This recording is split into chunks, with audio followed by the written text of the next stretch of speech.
It's the Marc Clarke Morning Show. Healthy, wealthy, and wise.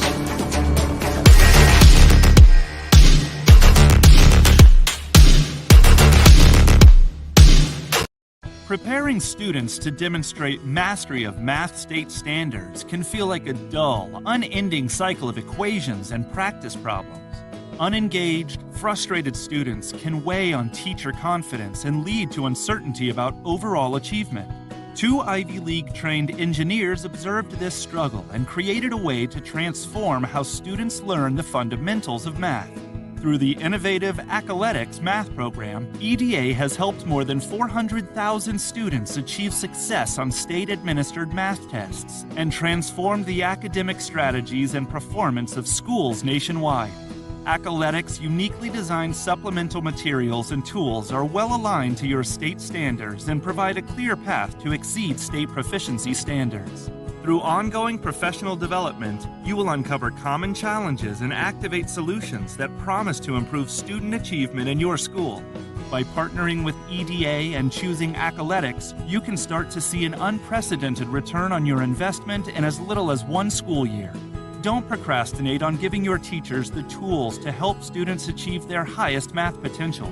To learn how you can dramatically improve classroom instruction and learning, test scores, and student confidence, call, email, or visit Accoletics online today.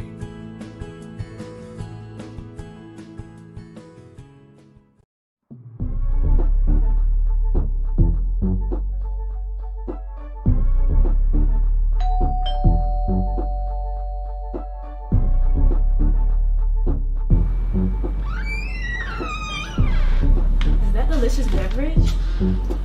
Duh.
And welcome to the show, man. We had so many commercials. I had to take a pause. We got so much sponsorship popping off, so many partners.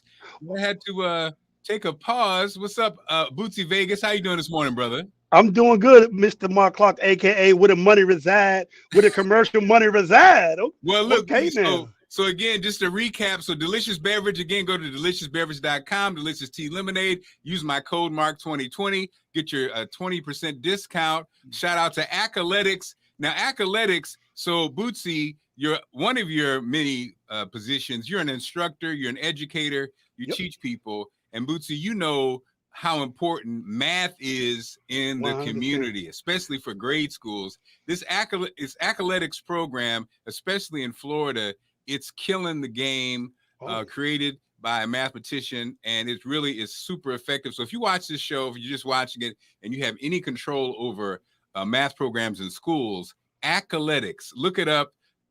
Accoletics, I'm telling you, that's a solution. Cities like Baltimore, DC, New York, Chicago, it's a thing. And you can always tell when something's effective, Boots, because Accoletics, the creator, basically targeted the inner city schools initially, and of course, now the white schools are the main clients. Suburbia areas are now paying for it. They're putting the money on it because it works. Okay. Also, shout out to Royal Moss LLC. I think Royal Moss, I'm not taking credit for Royal Moss blowing up. I'm just saying they have been a partner and things are working out well. And that's they're still sold out, and they're still sold out of the grape that I can't get. See, that you keep telling me to go get that I cannot purchase yet. And that commercial is fire.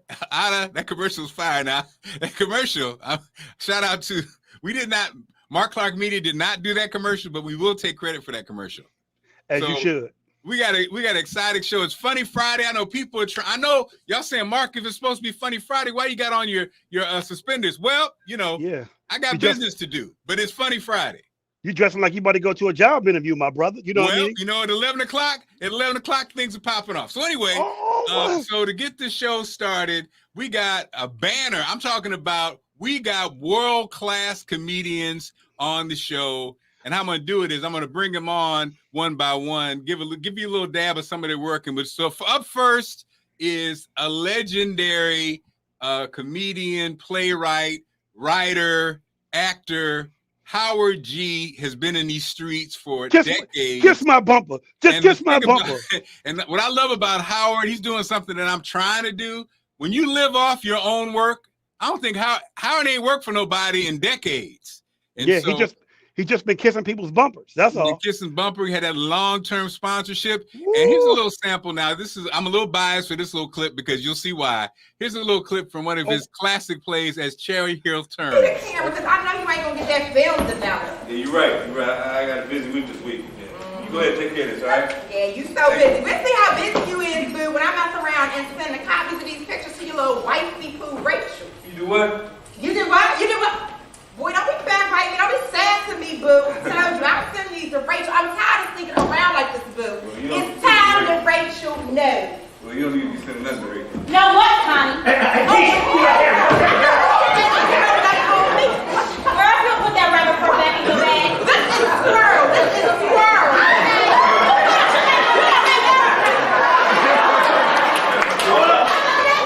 Hey, don't stop fighting. I'm gonna put this on Jesus.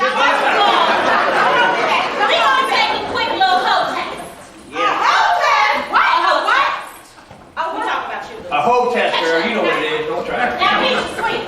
Now, are you a hoe? No, ma'am. She lying. I seen her downtown last week. Honey, Hershey, are you ladies hoes? A hoe? What's that? Oh, you girls must stay in church. Now, Miss Cookie, are you a hoe?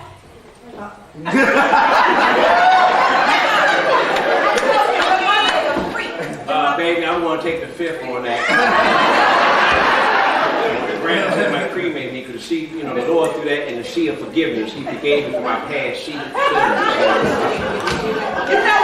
Dang on this little old check Rachel. All right, now, me and Boo was Howard G, one of his creations. We did that. Used to do that on the radio. We did that. Howard has made a lot of money off as Cherry Hill Turns. Has discovered so many people throughout the years, Howard.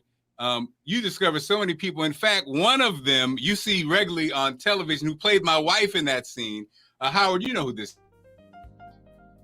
Hey, honey. How you doing? It's been a long week. Ooh, I feel you. I was just about to hop into a hot shower so I can relax a little. You read my mind. I can't wait to get home to my Old Spice Relax with Lavender. So Gabby, Howard, she played what was the character? She played Rachel, your wife, in Cherry Hill Turns. And look at that. One of many. Oh yeah, she was on The Game. She was she played with what's the boy from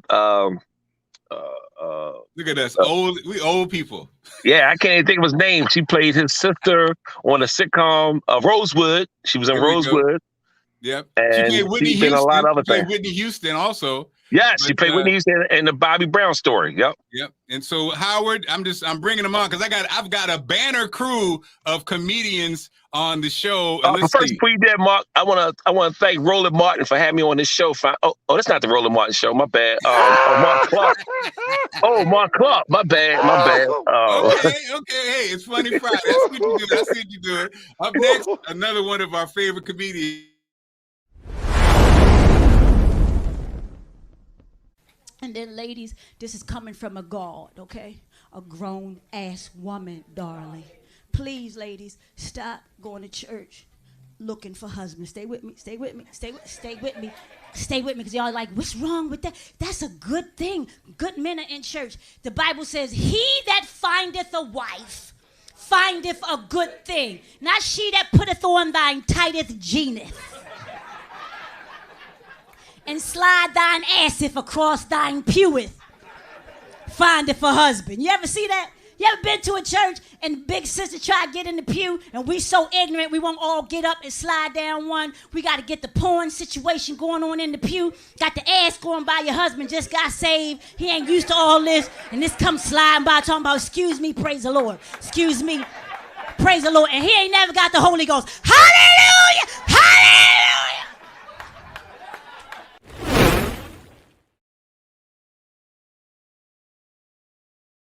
Meshelle is in the building. What's going on, indie mommy of comedy? How you doing, love? Hey, Mark, can you hear me?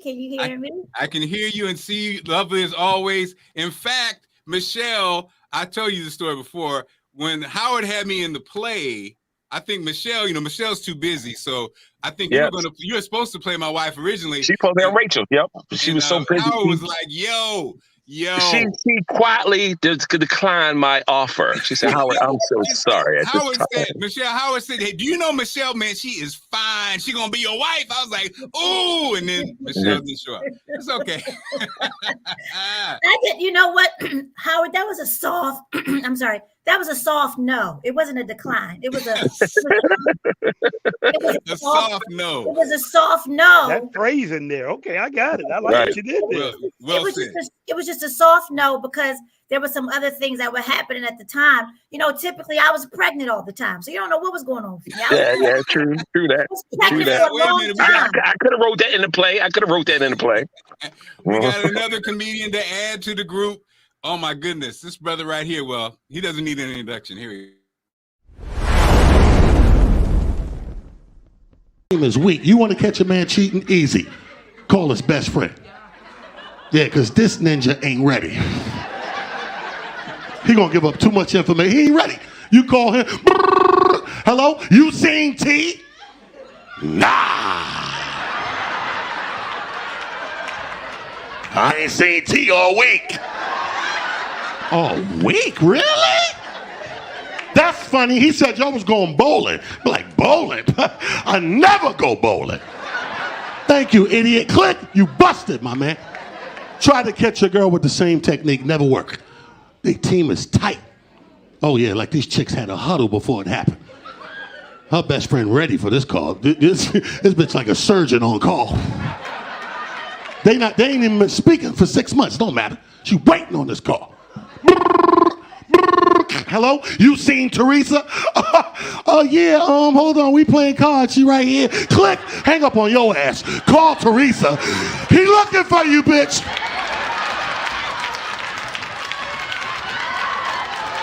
Teresa call you back before you could click over. What? I'm playing cards. You feel bad. My bad. My bad. My bad.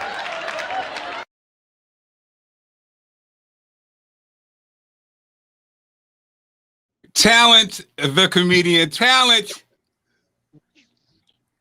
We can't hear you. We can't hear you, Talent. Unmute your mic, Talent. Let me unmute myself. What up, kings and queen? What up? What's going on, Talent? It's just comedy.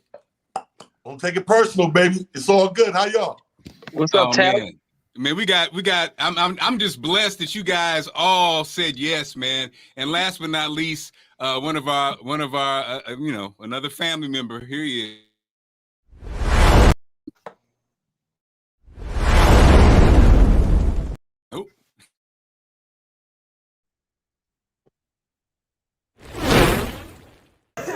come to New York, you pay attention to homeless people because they more talented than me.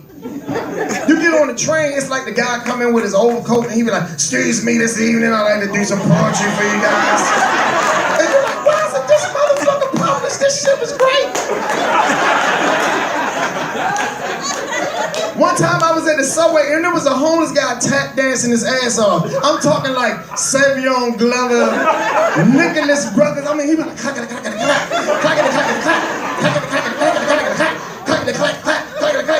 clack, clack, clack, and I looked at his feet. He had no fucking shoes on. I said, God damn! It was his hard, crusty ass feet. I was like, I'm not cut out for this shit. The homeless guy is better than me. How the fuck I'm gonna make it in New York?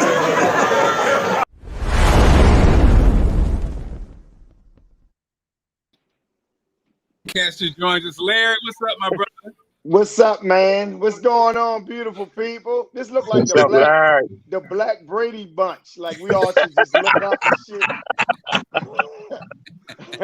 Hey, Mark, are you wearing suspenders? Yes, I got my braces on, man, just in case. Like, why you wearing suspenders with no pants on? We know nobody, only Meshelle probably the only person that's got pants on. The men, we come with the top and that's it. You look like Baldwin and James sitting there like.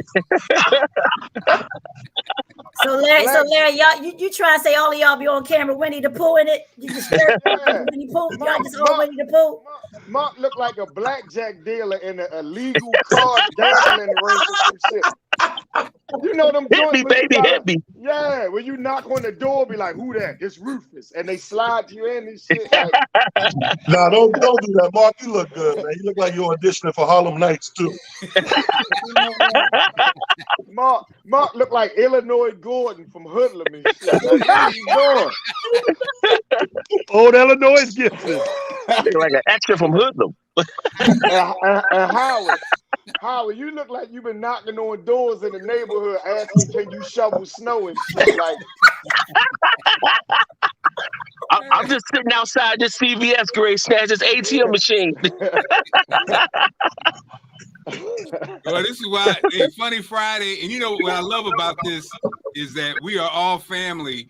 And shout out to Talent. Yes. You know, everybody else, you know, we know each other from Baltimore, the DMV. When I was in New York for 3 years, Talent came on with the Kings of New York, and Talent, man, you know, first of all, Talent, everybody in New York knows Talent, and Talent knows everybody in New York. But the thing about Talent that I love is we all fell in love years ago when we first saw him, and then just comedy and Def Comedy Jams. And at that point, we didn't have a relationship with him. But the great thing about Talent is just like he connected and he felt like you knew him on stage, he's that same dude in person. And just like y'all, last minute, I hit Talent and said, hey, can y'all be on tomorrow? Talent's like, I got you. And dude, I love you, man. When I was in New York, Talent looked out for me. And dude, I just want to say what a blessing I just feel, I'm glad I'm in your universe. And again, look how powerful the world is. You know, TV brings us all together because again, we all feel like we knew Talent right off the rip. And I got a question for Talent though.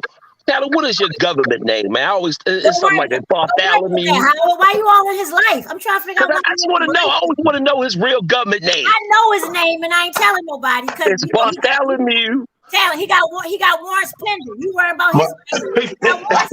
Bartholomew Xavier Malcolm III. Well, I know he want to know. When you grow up with a name Howard, you want to know everybody's name. Right. You know, how did I get the raffle? How did I pick out the Howard ticket? I got a simple first name, James, bro. Really? I never knew that. James Talent Harris. And my son, who's doing comedy 3 years now, his first name is Talent. So Talent's a middle name.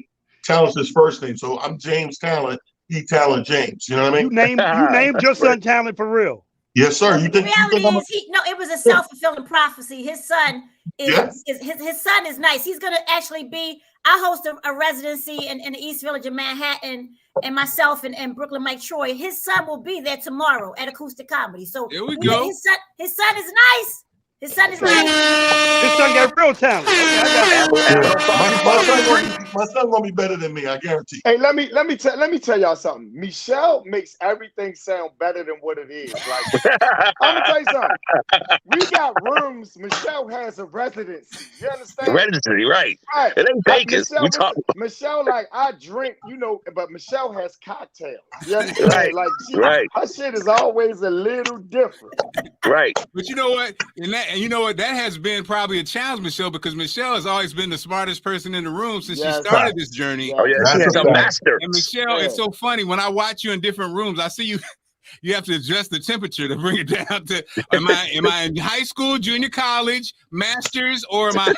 And Meshelle, how is that journey? In addition to being a woman and being fine, Meshelle, I had to crack up because me and Meshelle have had conversations, and being a woman with comedians, they all come at you at some point. So Meshelle has to balance that. No, I'm gonna put myself on blast. I'm gonna put myself on blast because I'm on my grown woman. I'm 50 plus and fooling us, right? So I'm gonna tell the truth, right? Break it down. The reality is this. I was pregnant most of my comedy career. That's all it is. Right? I was married for 2 decades. I was pregnant all the time. Every time I went out for auditions, I tried out for like Def Jam 8 times, feel like. And I was pregnant every time. I only got 3 kids. Y'all do the math. Y'all kind of slow figured out. But what I'm saying is this. I promise you, being married all through that journey, right? I left college. And Talent knows this. Me, Talent, Tony Roberts did a run years ago. In Jersey and New York, right? And I don't think I had started having babies yet, but it seemed like after that run, it was my first taste of just like really working the rooms, just working clubs with T and Tony. You can't be in a better situation than working on the road with Tony Roberts and Talent and Mike Troy, right? So I'm out there, and right after that, it seemed like I just started having babies. I don't know what to do with my husband, right? I don't know if my husband was on a mission to be like, oh, you try and be a star? I don't know what that was, but I stayed pregnant. Bob Sumner used to be like, you still pregnant? I'm like, yo, I get what's name on the regular. I'm married, yo. I get what's name on the regular. But the reality is this. I called Mark one day at the end of that institution. I was inside for 20 years, right? I'm out now on good behavior. My husband not so much, but I'm out on good behavior, right? I called Mark the day I'm supposed to be on Mark's show. True story. And I said, Mark, I can't do this no more. I'm going to end up in prison for catching a charge because I'm not violent. But I'm saying, you don't push me because I'm close to the edge type. So to answer your question, Mark helped me get my freedom papers. He don't even know this. But it's because of Mark. Mark, find a lie. I called Mark crying because I was supposed to be on the show. And I knew that if I didn't get some legal help, that I was going to end up in the penitentiary. Because, I'm from Baltimore originally. Now I'm in Brooklyn. You put Baltimore and Brooklyn together, you're going to jail. So it's like he helped me get out of the institution. So to answer your question, I'm really just starting to feel it. Although y'all seen me on stuff. Y'all seen me on Comic View. Y'all seen me on Nickelodeon, Stars, True TV. But remind y'all, I was breastfeeding in between every show. Ain't nobody gonna like what I'm saying. I was breastfeeding between every show. Like, it was no place for me to pull my titty out on stage. I had to like go in closets, go behind the stage in the back. Then I had this nasty ass breast pump, squeezing my titties. It wasn't sexy. It wasn't sexy. So you said it wasn't really trying to get at me with this leaking ass titty. So I had a whole lot of stuff that was keeping me from getting jammed up. Then I run into Talent years later after I got out the institution. All my kids got facial hair, even my daughters, but we're working on that. I get out the institution, right? Talent gonna say to me, we in Brooklyn. He probably don't remember. We was at Eastville Comedy Club. He gonna say some slick stuff. She was supposed to be my wife. Man, you don't shut your ass up. I did that, T. I did that, and look at how that turned out. So all I'm saying is, I was basically protected all through the beginnings of my comedy career because I believed in marriage and family. So I never got jammed up. I ain't got no bodies on me. Find a lie. Ain't not one of y'all know what the inside of my ovaries look like. Not one of y'all. Woo! I got no bodies on me. I never got on my knees for nobody except for the pre-form. Come on, help me out. I was praying on my knees, but wasn't nothing else going down. So it's like I really had to find a way to navigate this because it wasn't any women in comedy who were married with a family, a couple of degrees. And so the things that I had to do, I had to create it for myself because wasn't nobody really giving me any ops. So when I got to New York, I started being in the theater festivals. I would write my one-woman plays and perform them and go to Off-Broadway, 42nd Street. I started winning awards and stuff. And I was like, you know what? Since none of these whore-ass dudes gonna put me on. Right. None of these punk-ass, whore-ass dudes gonna give me a shot except for the shot that I already had 3 times and I don't want no trouble. I decided to write my own stories and put myself up on stage. And then I would use my relationships in corporate to underwrite all my stuff. You know, so I love all y'all dudes, but y'all was trash. All y'all was trash. You know, all of y'all was trash. And now I tried to put you on, Meshelle. Still trash. I tried to put you on. You know what? And all I heard was you pull your titty out. That's all I heard. All we heard, Meshelle, was pull your titty out on your knees and inside the ovaries. The only thing I'm gonna say is this, though. What I'm grateful for is in the midst of coming out of being in, that institution so long, I got out with my edges in the waistline, so I'm still winning, right? So it's like I still got options, I got opportunity, and all's well that is well.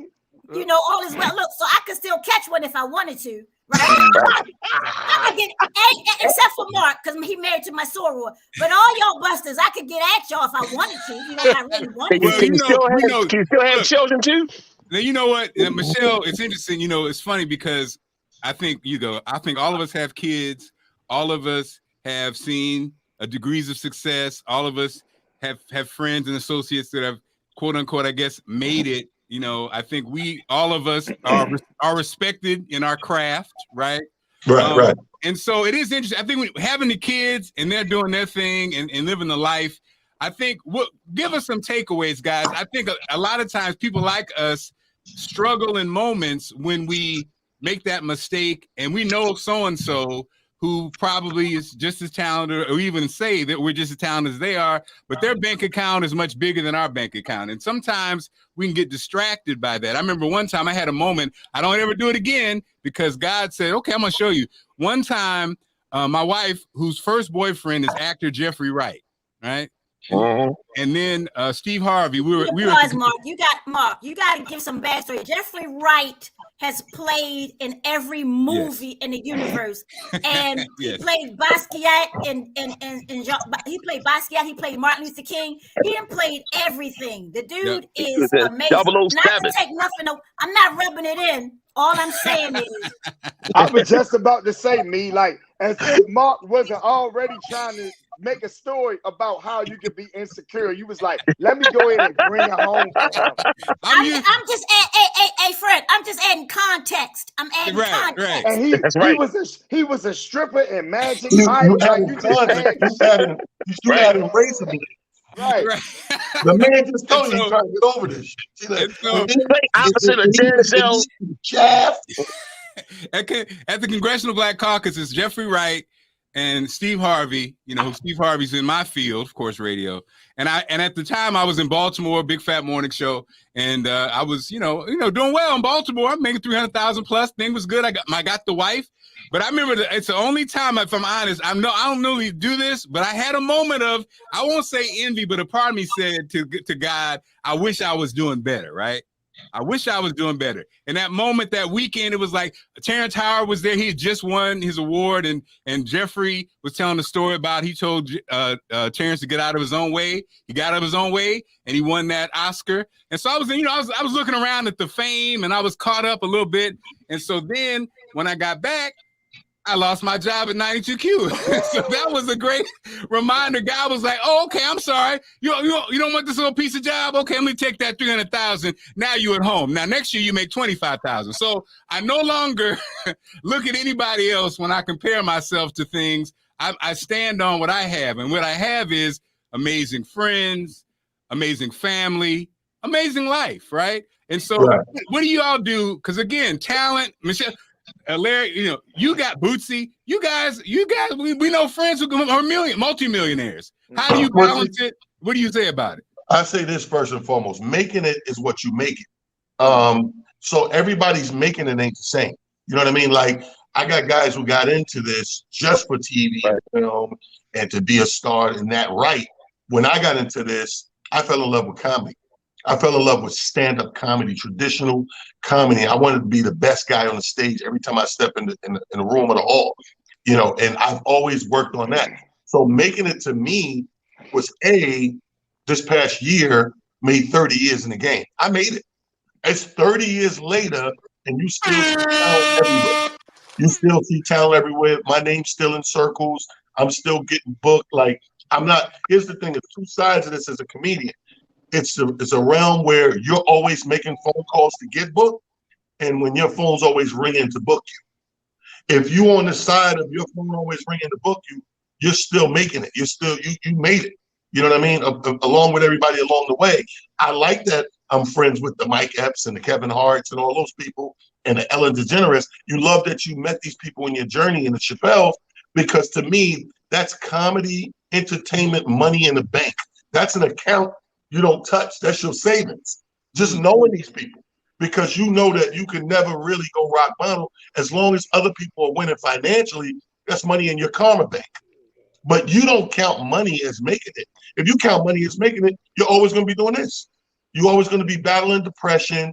God forbid you kill yourself. We've seen it. We've seen people take themselves out.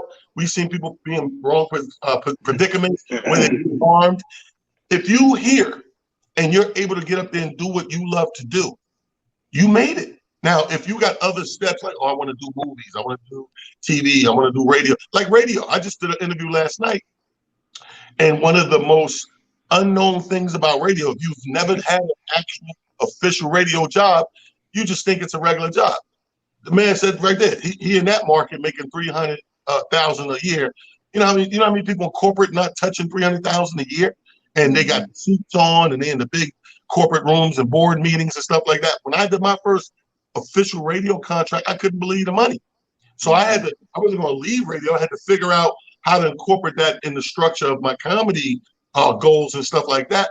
But you already made it. The fact that we're here, and when he hit me last night and texted me, every name he put in there, you guys, I know all you guys. I know all you guys, you know, emphatically, I know y'all for real. So it's like, okay, y'all still in the game.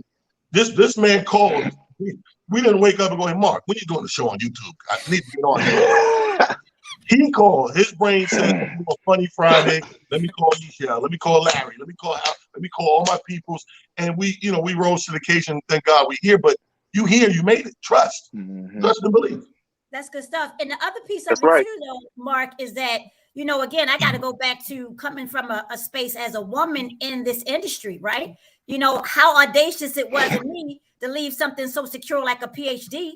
I'm a year away from getting my PhD. I leave that to be a comedian, right? I'm like, yes, I'm gonna be a comedian. And then I get kidnapped, right? By love, marriage, motherhood. Now, I never left the PhD to be nobody's wife or mother. I left to stand flat foot behind a mic and tell jokes. Like talent, I love comedy. I fell on comedy. I was told I was funny. I've been this way since I was in 3rd grade. I didn't know you could actually make a living doing something like this that you love, because it ain't really no precedent for Black women outside of the great Jackie Moms Mabley that was actually getting real bag from being funny, right? And she had to fake everybody out and make them let them think that she was slow and old. Moms Mabley was slick, wore fur coats, traveled the world, had women and men kissing in the mouth. I ain't find a lie. Had men and women trying to kiss her in the mouth. And so there was not a lot of precedent for me. So to Talon's point, when I fell in love with comedy, I fell hard. But the thing about being a woman is then when you fall in love and somebody say they want to marry you forever, you like, I'm going to ride this and comedy. So the point I'm making is I didn't even have anybody to model myself behind, because the women that were in comedy, they were a different kind. Y'all know, I never came out really like urban, like a lot of profanity and all that.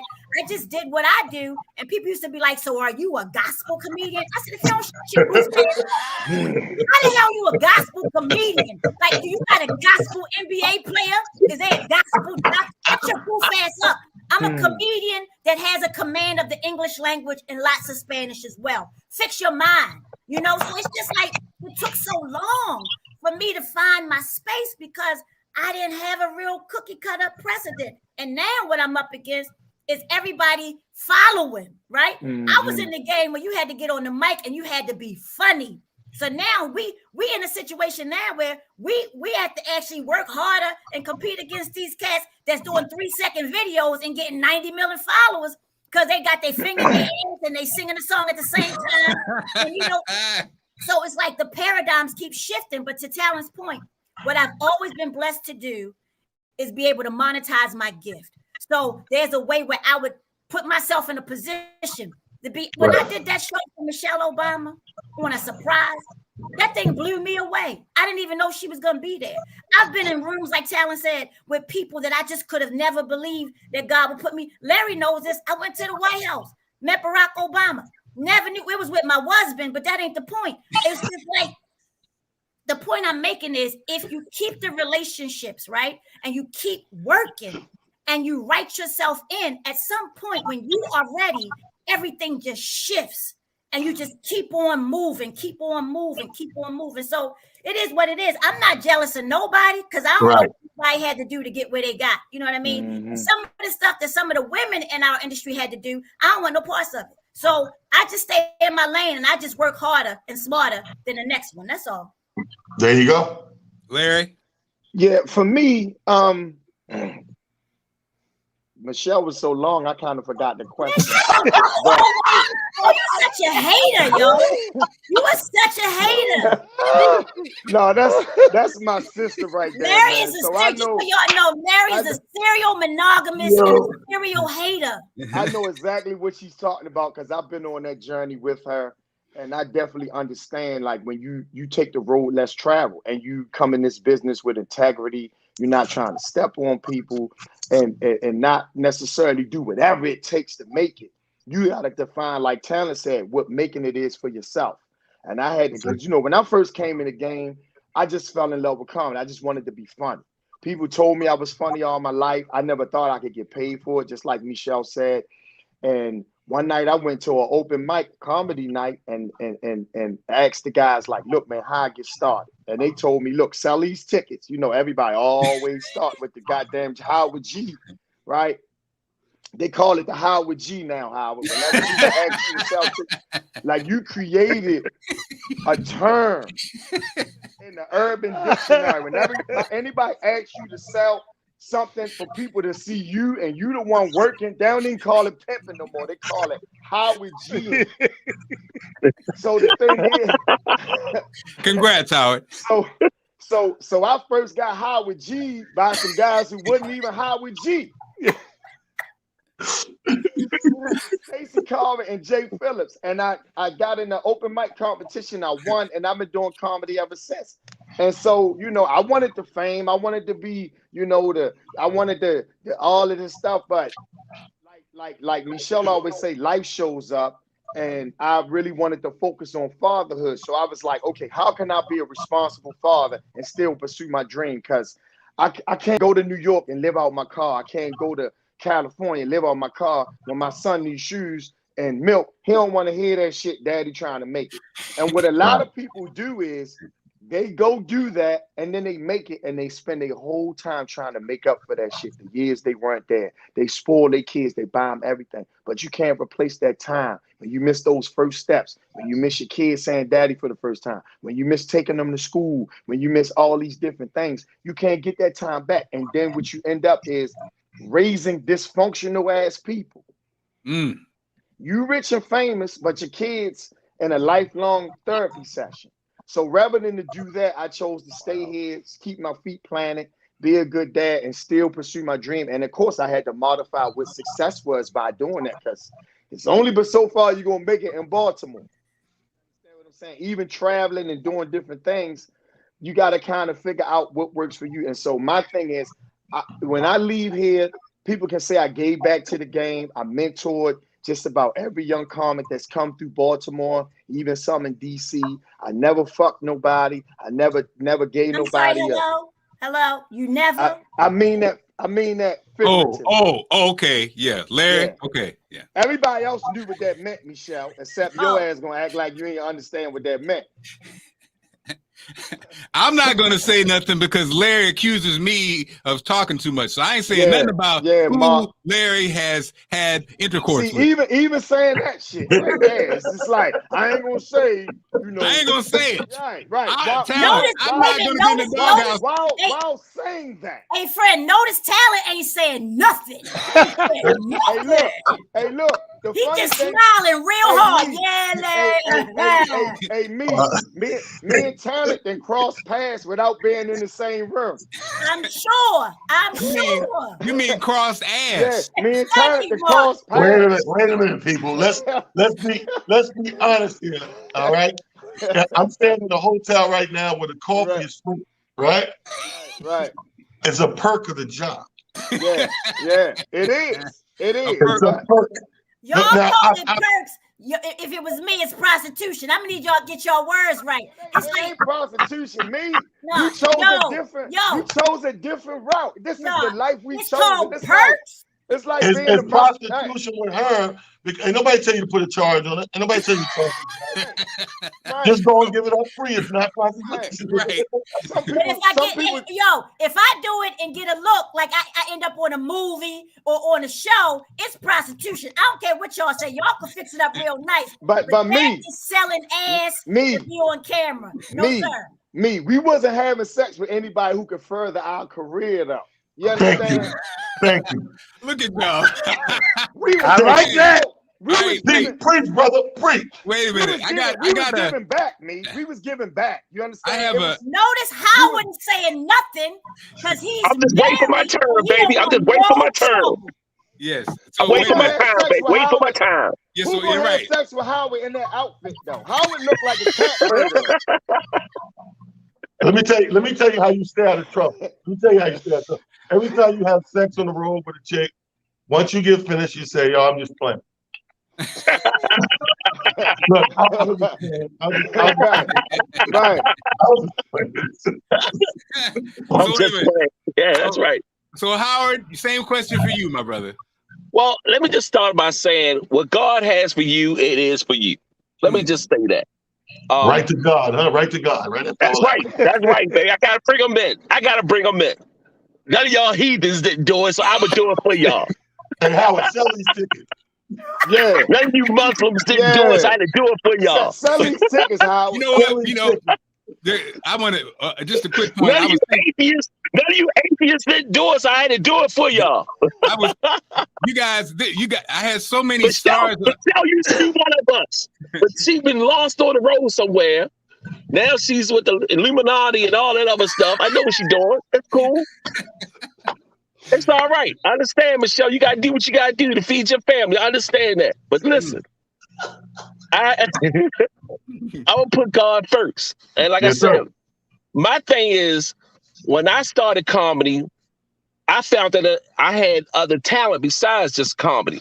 I found that I could write and I could direct. So my thing, where I wanted to lead more into stage playwriting, writing sitcoms, movies, and things of that nature.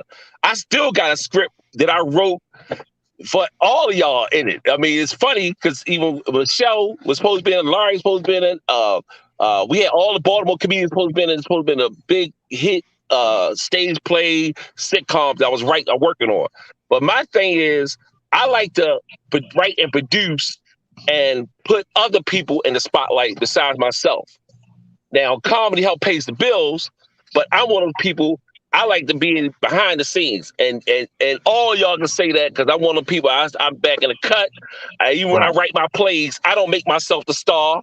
I always make it for other people to be the star, not me, because I want to, like I said, make other people shine, and let me be the one to go to the bank. And they're more likely to sell tickets.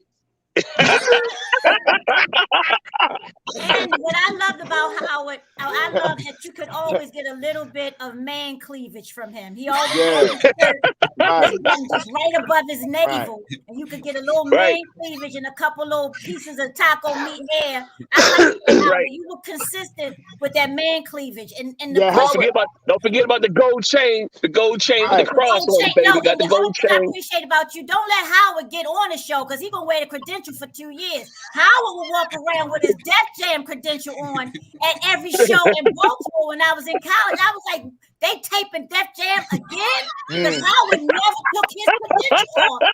Find the lie, Larry. Was Howard walk around with man cleavage, taco meat hair, a Def Jam credential, and a herringbone chain, and then he would do push-ups before every show, so he would let you know he about to kill a stage, and then he get up there and tell you push the bumper.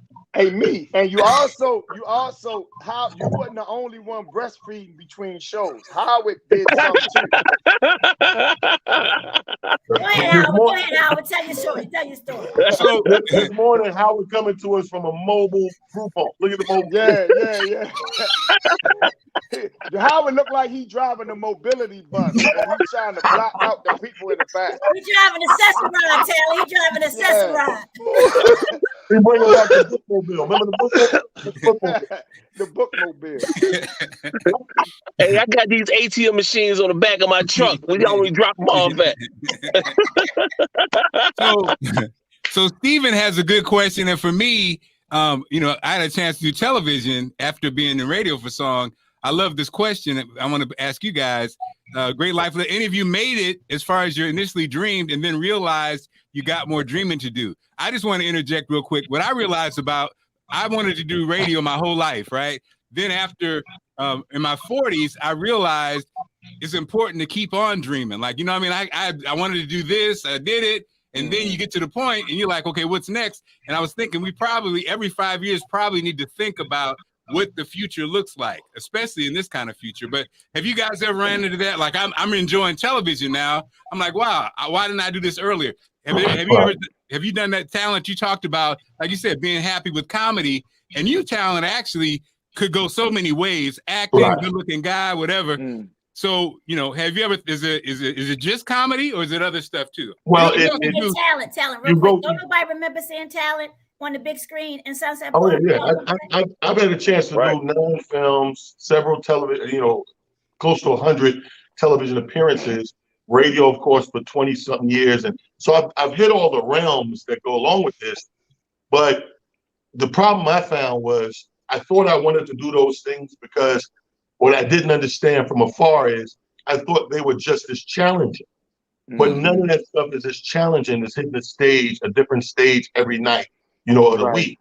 Comedy, stand-up comedy stays challenging. Like, unless you're one of those remedial comics that get a one set and they're going to rock out the rest of their life with that. Like, I'm a natural ability comic.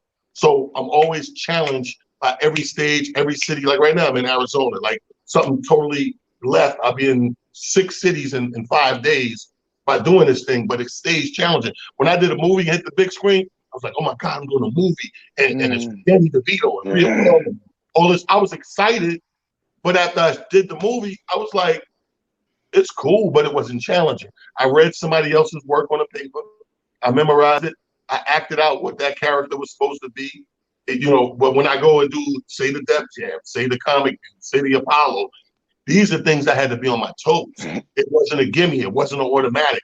It was like, I don't know which way this is going to go. Is it going to be good, bad, bland? Is it going to be standing ovation? We don't know. Each time is like a snowflake.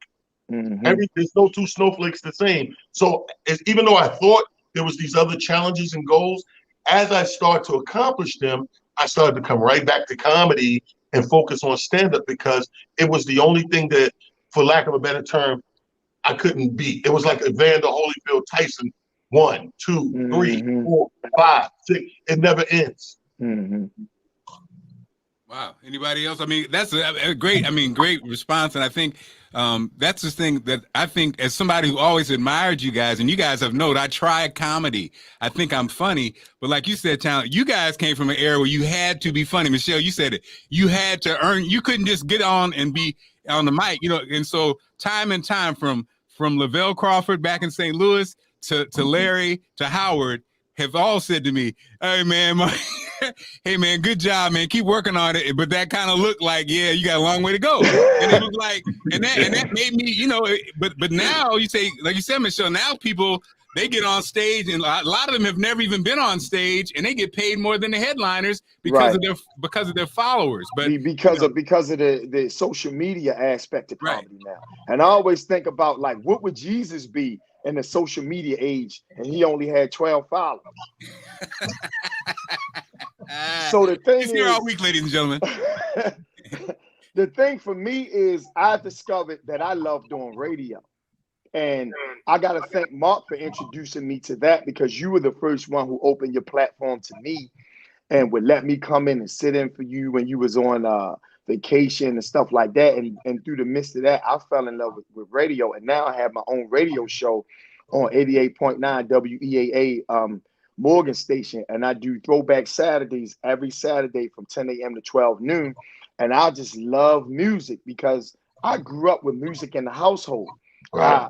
I grew up with, before they had black radio, where you had to listen to ABBA and Queen, along with Lou Rawls and Natalie Cole and all of these kind of things. So I grew up in that era before they had the black radio station. So you really, your musical taste had to be very eclectic.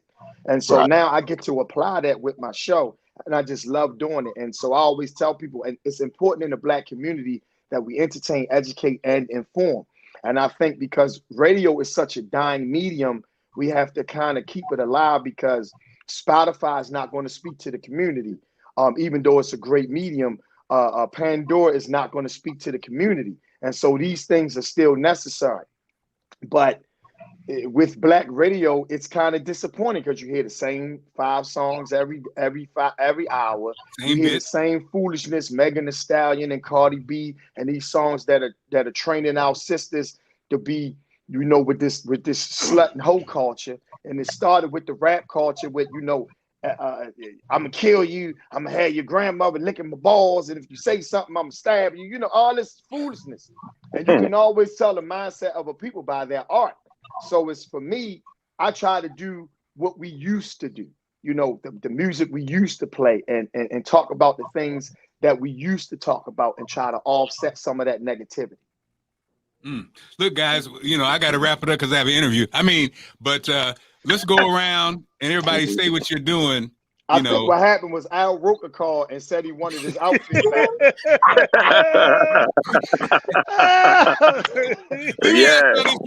Okay, now seriously, guys, should I lose? I do have an interview with a television station. Should I lose the suspenders for this Zoom interview, or no? Keep them.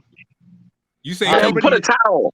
Put a towel on. Like, I say put a towel on and lose the suspenders. Okay, Don't listen to Bootsy. Meshelle. Yeah.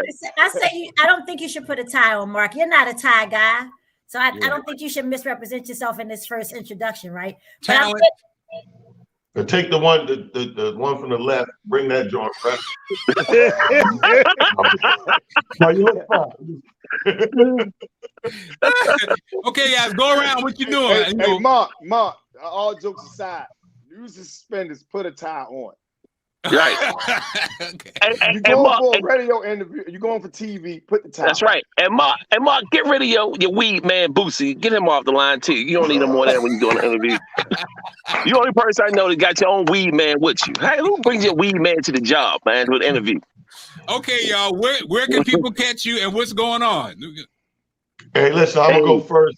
Constantly on tour. Look for the tour to revamp this year. We're shooting the New York Kings comedy tour. Myself, Capone, Rob Stapleton, Mark Vieira will be holding it down, coming to a city near you, and definitely be out there, coming to the more DMV area, making it happen. All you guys, hit me up when we get off of here. Mark, send me everybody's number, man, because y'all right down the road from Harrisburg, and I got the sweetest situation weekend Wednesdays in Harrisburg. Awesome. That's what's up. That's what's up. All right, thanks, Talent. Who's next? All right. Howard G, of course, guys. I got my birthday show coming up February the 18th. 2 shows. It's gonna be in Towson at the American Legion. Our very own, your boy right there, Larry Lancaster, is gonna be headliner for me. Hit me up on Facebook, Howard Gaskins, on Instagram, Gaskins Howard 5. If you see a picture of me and Mike Epps, that's my old page. I got hacked. Don't fall for that. The guy gonna ask you for money. I got hacked. He gonna try to hit you up. is old. Don't worry about it. The picture of me and Dave Chappelle is the new page that I got out. That's me. So look for me. All right. Them Nigerians finally got to Howard. They got Yeah, they hacked me good, Mark. They hacked me good. They could turn $100 into $5,000. They hacked me. Well, Howard, we appreciate you, brother. Thank you for putting this all together back in the day, brother. Peace out. All right, Meshelle. So you guys can catch me in New York. I'm based out in New York working. I have a monthly residency, as Larry joked, but it's called Acoustic Comedy. It's the only industry showcase day show in the East Village of Manhattan at St. Mark's Comedy Club, right there at St. Mark's Place. Myself and Mike Troy host that together. We have industry insiders come in, and we actually have some of the best comics that are doing it in the industry come through to try out their new stuff. It's definitely an industry show. It's a great room. Acoustic comedy at St. Mark's, residency. St. Mark's Comedy Club. And then guys, follow me at Meshelle Comedy because I'll be in Philly. I've got shows coming up all up and down the East and West Coast. But I do want you guys to follow me at Meshelle Comedy. And that way you can keep up on all of the appearances and also be on the lookout for the monthly showcase in Brooklyn, Mic Check. So make sure you guys come out to that as well. Oh, and I'm happy Founders Day too, me. Thanks. Was that yesterday or is it today? Yesterday? Okay. Yeah, but I'm still wearing red. I see you, me. I see you. I see you ganging. And Larry, were you doing anything other than the show? Well, don't say it like other than the show. Not me like that. You know what I'm saying? Other than that bullshit, you got anything meaningful to say? No, I didn't say that. No, I got a comedy show tonight. But I'm gonna plug the radio show one more time. It's Throwback Saturdays with Larry Lancaster and Mike Nice. It's 88.9 WEAA. You can go to WEAA.org and live stream it on any streaming device. So you don't have to use conventional radio. And it's every Saturday, 10 a.m. to 12 noon. And we play the great stuff that we grew up on. We got funny segments. We got educational segments. We got a Black History Fact. And like I said, we entertain, educate, and inform. So make sure you check us out. Awesome. Look, thank you so much, y'all. Love you. Bootsy Vegas. Look, man.